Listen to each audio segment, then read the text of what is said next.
Good evening, everyone, and welcome to Pints and Quarts, a show brought to you by the Craft Beer Nation. It is Thursday, May 11th, and tonight we have the pleasure of speaking with Shawn Johnson. He is the owner, head brew dude over at Birds Fly South Ale Project, which is down in Greenville, South Carolina. So if you're ever in the area, be sure to check them out and check out some of the fun and goodies that they have going on. But before we get this interview started, I want to direct you to our different social media platforms. You can find us on Instagram at The Craft Beer Nation. We are on Twitter, B Nation. And of course, you can find us on Facebook. And you can find our community on Google+, Craft Beer Nation. So without further ado, we're going to roll into this show. I hope you guys have some beer in your glass and you're comfortable, because if you don't already know, we're talking about beer. And our guest tonight, like I said earlier, Shawn Johnson from Birds Fly South Ale Project. Shawn, how are you doing tonight, sir? I'm doing great, man. Thanks for having me. Appreciate it. Pleasure is all mine. So Shawn and I met back in February at probably one of the I don't know, Shawn, you've probably, I'm sure you've been to more festivals than I have, but I like to think that Brewvival is like the biggest little underrated beer festival, at least on the East Coast. Yeah, no, it's a major showing of great beer for sure. It's something that everyone should put on their bucket list as a place to go. It's a great festival, great weekend. Events going into that weekend are incredible. They really do it well. Charleston shows up for that, and that festival's done well. I went to my first Brewvival 4 years ago, and I haven't missed one since. And yeah. I don't plan to ever miss one. So there's that. So Shawn, let's get right into it, man. How did your love affair with craft beer start? What got you here? Yeah, so I grew up North Carolina. I joined the military, moved out Northwest, fell in love with Seattle. I was in Seattle for a long time and fell in love with the craft beer scene out there, early 90s. Just really wanted to get into making beer and started home brewing. I was terrible at it. And that's just not my personality. So I just started egging on people, just teach me more. Finally latched on to Bob Sylvester down in St. Somewhere. And finally, at one point, he just finally was like, all right, man, you're not going to stop bugging me, sending me emails, calling me, show up at 6 o'clock in the morning. I was like, how do you like your coffee? And I just started from that day. And he taught me the world of what I do now, Saisons. He opened my eyes to what beer could be. Explorative beer and traditional style beer. And that's kind of really it. I mean, it's just a long road of lots of good beer and lots of fortunate connections and people, really. So then how do you end up in Greenville, South Carolina? And then how does that result into Birds Fly South? Yeah. All right. So I retired from the Coast Guard, did 22 years in the Coast Guard, and Greenville, South Carolina was my last duty station, and moved here with my wife. We got 3 boys, and Greenville just fit. Everybody fit. As soon as we got here, kids just bloomed. Everything just hit for us, and we just decided that this was the place we wanted to plant roots. So I just stepped out, and we started this next life for us. I'd been working part-time everywhere we lived, also doing brewing side time, professionally, packaging, doing whatever I could do everywhere that we had lived. Birds Fly South is kind of like our family motto joke. My wife's a Florida girl, born and raised, and we got married and we moved all the way to Alaska. And so since then we've been migrating south, and now this is where we landed, and we're pretty good here. We got a little break. I get my wintry mountain kind of thing going on, and she gets her warm, muggy summer. So before, not beer related, but beer related, because we're talking about it. How is a Coast Guard duty station in Greenville, South Carolina? Like, right. Coast Guard, I don't know. Why is there a Coast Guard duty station there? No, I had moved out of being operational, so I was a desk guy, engineer. Okay. That's what it was here. I was a program manager. It's boring as all, desk job, and I ran a program here, and as soon as I delivered what I had to do, they let me step out, and that's what we did. I had to make sense of that real quick. Yeah, pretty far from the coast. It's the furthest we've ever been from the ocean in our life. Like, Oh, honestly. is it really? Yeah. I mean, Clearwater, Florida. We grew up in DC area, Lorton, Virginia there, and lived out in Falls Church area. Worked I'm in downtown Woodbridge. DC. Do what? I'm in Woodbridge. Oh, are you? Okay, yeah. So I was Yeah. involved in Fairwinds getting started. My garage was where Oh, we brewed all the pilot batches out of my garage, actually. nice. I had no idea. Yeah, that's what I did up there. Like anything I grab on brewing wise everywhere I lived, that's what I did. But yeah, Fairwinds, yeah. Small world, and they have their saison won a gold medal at GABF a couple years ago. They did, yeah. Siren's Lure took a gold medal. Yeah. So, okay, so you're brewing part time in Greenville at the time, and then you decide, I'm passionate about this. I want to open a brewery, and then you just decide to go. You decide to go for it, and your wife has your back, obviously, right? Skipped over a little bit, but we decided to go for it. And what was the last part of that? My wife's got my back, and she's like, "I support you. Go for it. Do it." Yeah, I mean, absolutely, 100%. I mean, it took discussions and making sure we had detailed plan. Risking a lot for the family to kind of let Daddy chase a dream. But like I said, we have been doing it for a while, and the Birds Fly South thing we started over 2 years ago. As a gypsy brewer. So we had been building the brand going into this thing before we actually opened up our doors in last September. So we had kind of proved it. We kind of knew that there was something there for us to continue before we actually leveraged everybody's future. True. So let me ask you this. You spoke a lot of about you kind of initially learned brewing some Belgian styles, right? There are some breweries who are very good IPA makers, and that's their bread and butter. You got some guys who do stouts, that's their bread and butter. You got Omegang and Omegang who does a whole lot of Belgian styles. That's their bread and butter. What's Birds Fly South's identity as a brewery? Yeah, so we hang our hat on Belgian style or saisons. That's our thing. Saison farmhouse beers, mixed culture fermentation, barrel aging. We don't do a lot of barrel sitting. We Solera everything. So everything's a constant blend in motion the entire time.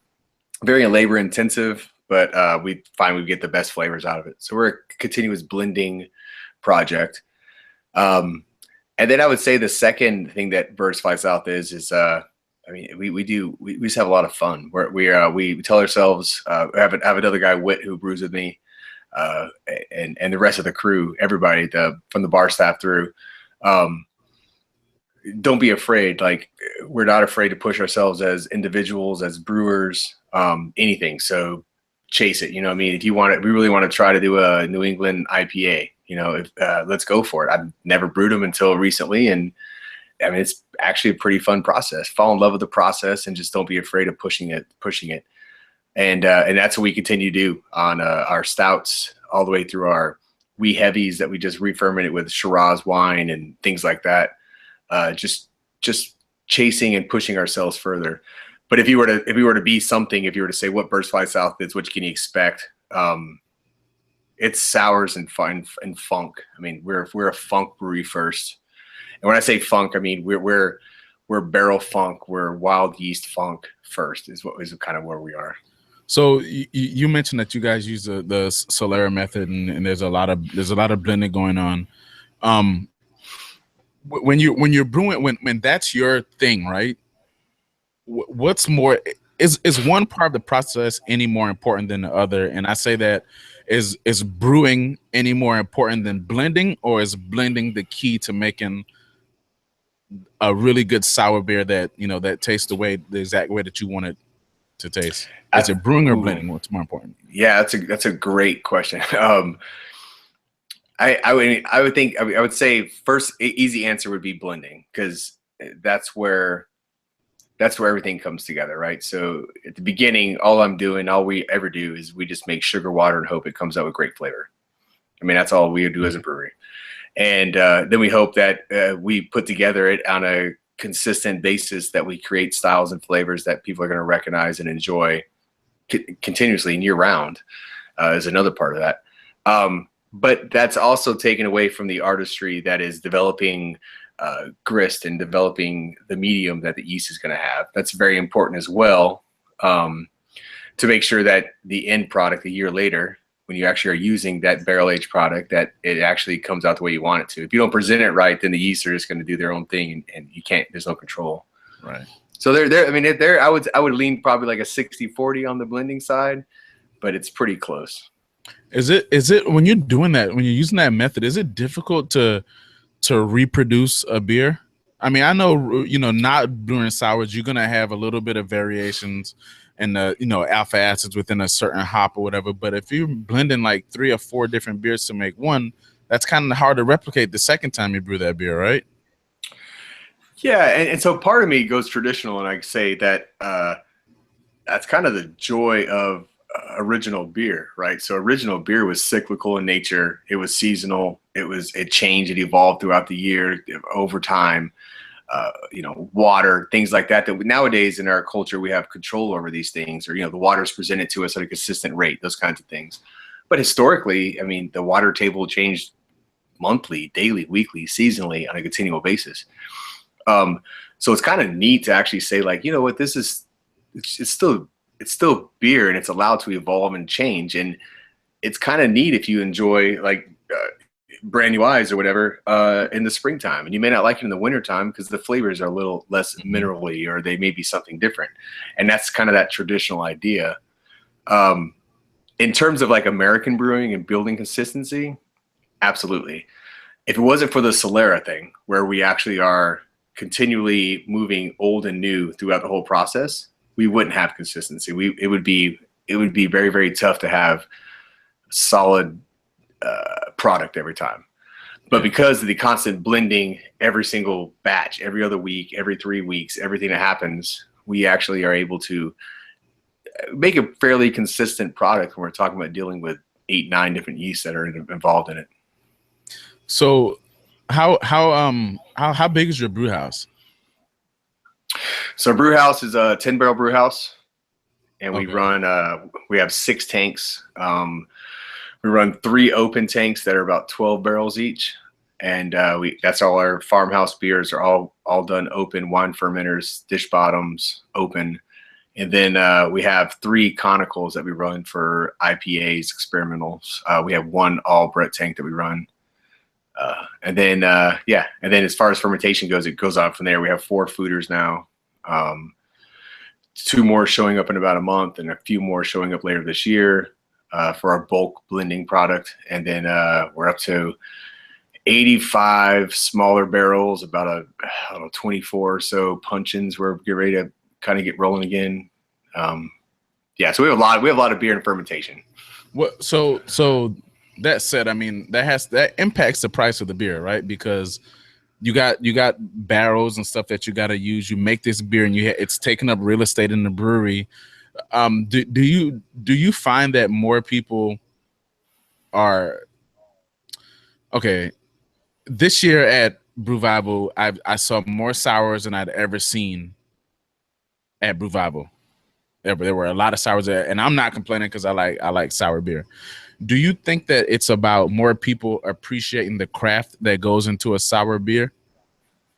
Can you hear me? Yeah, I got you. So there's a lot of sours. Okay. Yeah. Okay. So do you think that there are more people drinking sour beers because there are more people who appreciate the craft that goes into making a sour beer, or is it because people just want something that's different from what they've been traditionally used to? Yeah. So I go 2 sides on that, man. The first one is going to be something different, right? I mean, that's the world we live in now as a brewery, as a consumer.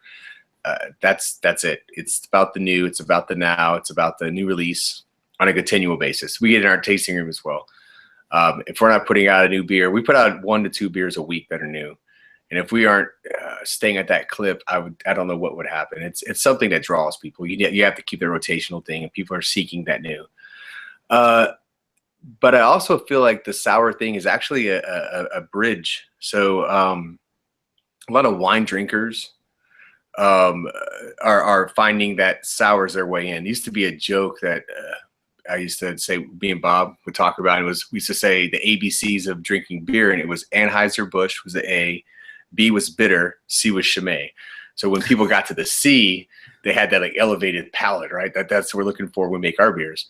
But the reality is now with sour beer and these mixed culture fermentations, people are going from the other end. People are just jumping right over B or not even touching it now. They're not worried about it. IPA's changing into something less bitter. And so people are starting from the other end now. They have come in with their wine palate and they're grabbing onto another form of, alcohol and enjoyment that's a sour and wine-esque kind of beer. Yeah, and I think that's it's interesting that you said real quick. You spoke about IPAs and said IPAs are changing, and I told someone recently that I think that the New England IPA is going to be like, it's the perfect IPA for people who previously said they don't like IPAs. And absolutely, it's juice. I mean, it's fruity. It's everything. It's it's not a daunting task to enjoy. You don't have to think about it. It's just flavor. Right. But you got a lot of people who hate on that style though, because it's not bitter, or they complain about hop usage and that particular style. And I'm like, it's still, don't lose sight of the fact that it's beer. It's still beer, right? Yeah. No, and it's it's hard to have a strong bittered IPA when you mow your grass, but I can throw down a juice bomb.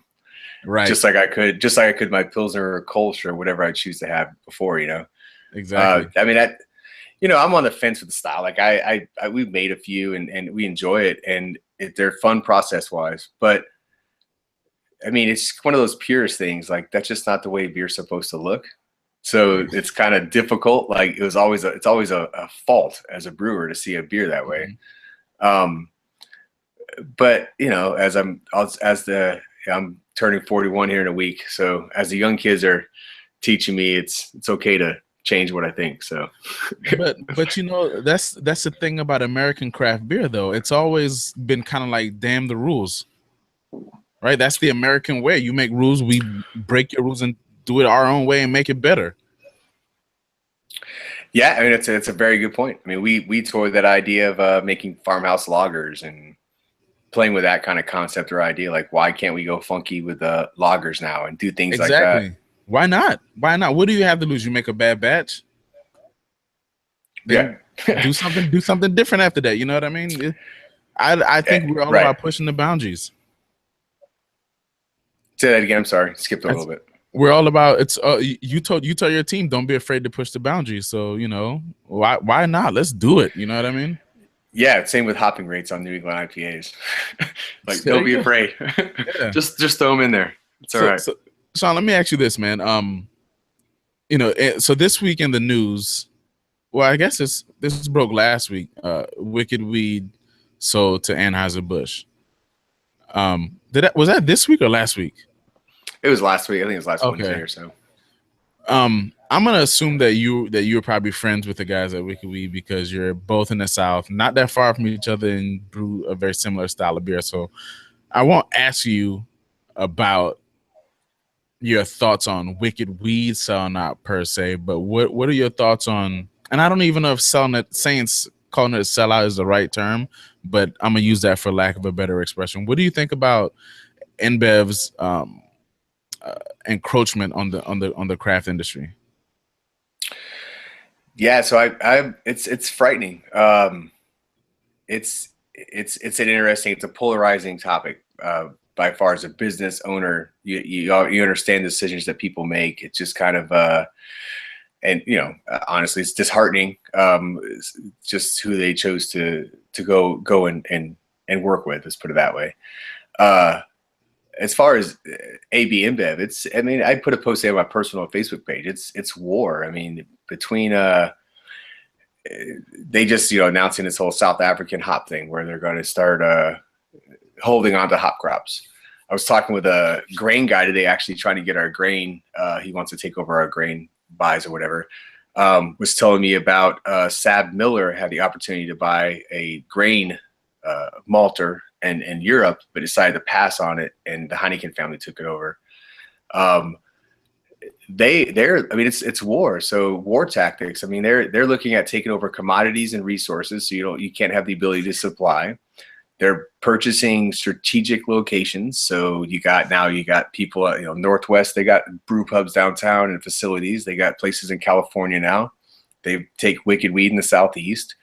I'm sure they're targeting places in Florida, Northeast as well. You're going to see this happen.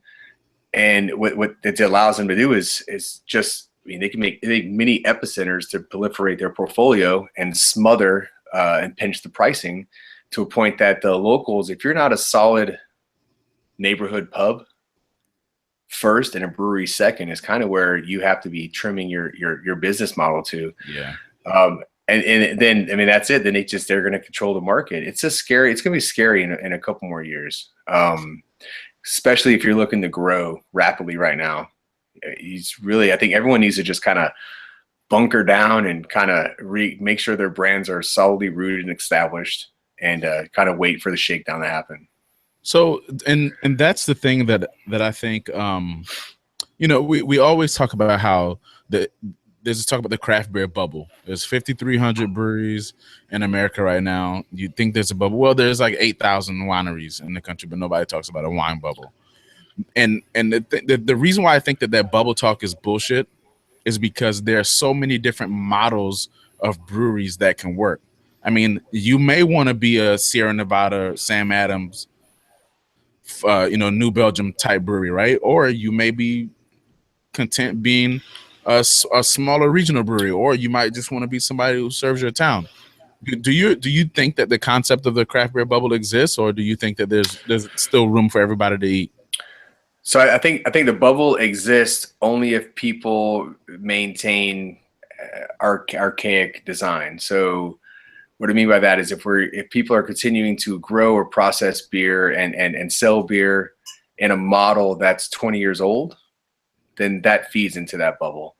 But it's outside thinking. It's understanding your market and knowing how far you can take your beer in your market and grow smartly. And it's hard to do as a young business. I mean, it really is. You get pulled all kinds of different directions, and you think you need to add more or grow more rapidly. But the reality is you probably need to just sit back and relax a little bit, because the world around you is changing so fast. I like to say it's a pinch. I think what's happening here is you have the big group that's pushing everything. I apologize real fast here. No, you're good. Can you hear my kid talking in the background? Yeah, a little bit. Yeah. You're good though. All right. But I think it's like a pinch that's going to happen. So the bubble, right? We talked about having a bubble. I think there's the big macros. Everybody, the big corporations are buying things at a rate that are pushing. So, and then in the middle, you have that middle tier segment, that 15 to 30,000 barrel brewery. Then you have us, who are making small artisan or small brewery ship just starting. As they grow bigger and they buy people out of that middle section, it actually is making that smaller. Mm-hmm. So if you don't have the means to jump that gap, it's actually becoming like two segments. Yeah. And then the larger segment's going to smother the small one unless you're rooted in, if that makes sense. Right. That's kind of what I look at it. It's like a cell separating or whatever. It's kind of like they're pinching the middle on us very fast. And then you either stable in your own neighborhood or you can't grow fast enough to jump the fence. And I think that the proliferation of Anheuser-Busch, not throughout the craft world, I think that there's still going to be room there for the smaller brewery. I think they can still thrive, because truth be told, once you go to distribution, you kind of start losing a little bit of money on your product. And that's why I think there's always the want to, or the need to make more and more beer, because you're sacrificing a little bit. Whereas if you're a small joint, if you can sell out of beer in your tap room, then I think you're on a good track. Well, absolutely. Anytime you can sell a bulk of your product or tasting room, you'll be fine. I mean, right now we're running like 80%, I think, through our 60-ish, 70 barrels we're producing a month right now, out of our tasting room. And I mean, that's huge cash flow, reinvestments, better ingredients, whatever we want to do. Pretty much, it opens it up for us. But there's going to be a limit. I mean, now you're talking about we're adding on more breweries on the local level, right? So now there's only so many mouths that are going to come grab a glass. Right. So you have to figure out some kind of distribution type thing, or stay rooted in what you are and be happy where you're at. But if you want to grow anything, you're going to have to touch a distribution. But I think you just have to be smart about it. Like, you can't assume that every I don't know, I can't remember grocery stores up there, but Publix or whatever we got down here is going to carry your beer all of a sudden just because you make a beer to sell to them. It's a different game, I think, distribution wise now, but it's a necessary thing. I mean, I always say distribution keeps the lights on, and the tasting room, it helps us get paid. So that's how we operate. So speaking of that, and along the lines of growing, where do you see Birds Fly South, and where do you want to be, in 5 years, I guess? I don't know, 3 to 5 years. Yeah. Happy, out of debt, first kid in college. That's really all I want to be right now. Just real life goals. Yeah. That's it. Just, buckling down. Just, we're already ahead of where I thought we'd be for our 2-year model. So right now we've been thinking a lot about what we want to do as a company and as a business, and being smart about it. 3 years from now, I'd be happy if we were double what we do now. Let's put it that way. What was your output last year? Last year we put out 480 barrels of beer. This year we're going to put out about 12, maybe 1,400.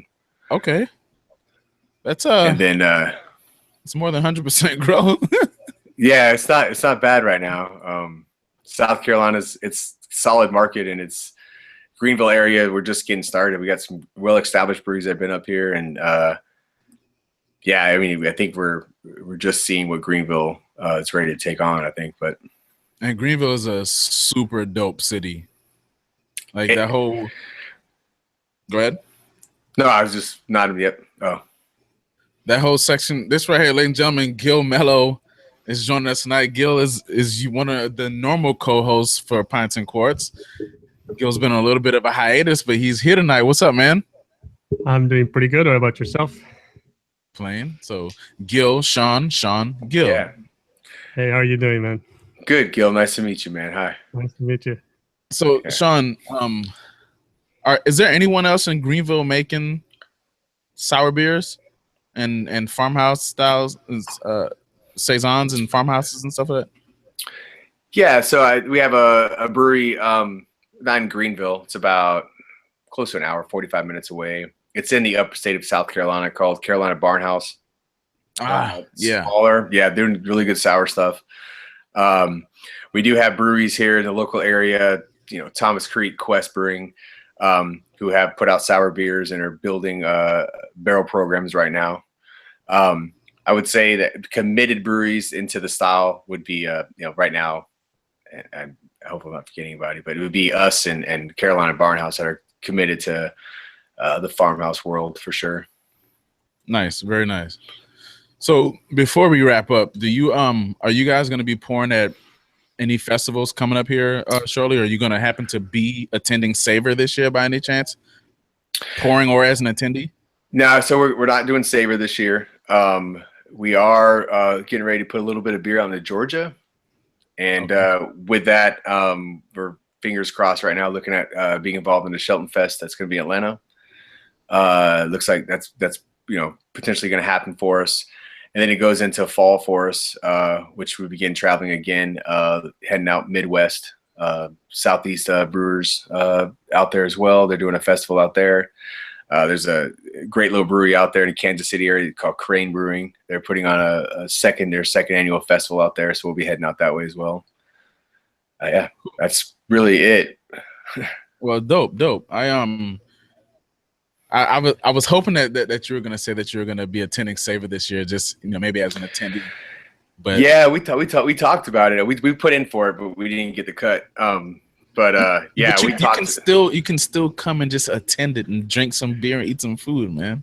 Yeah, we actually had talked about. There's a winery out in Maryland called Slack Winery. I don't know if you've heard of it having their wine, but I mean, those guys are doing like hand crushed grape kind of stuff, and they visited us one time, and it was a great time. So we're actually gonna take our family up to Maryland and work the winery, put our boys to work on a winery, and bring back must to ferment and make beer. So we're thinking about making a swing through DC, but it's not gonna be around Saber time. But I got you.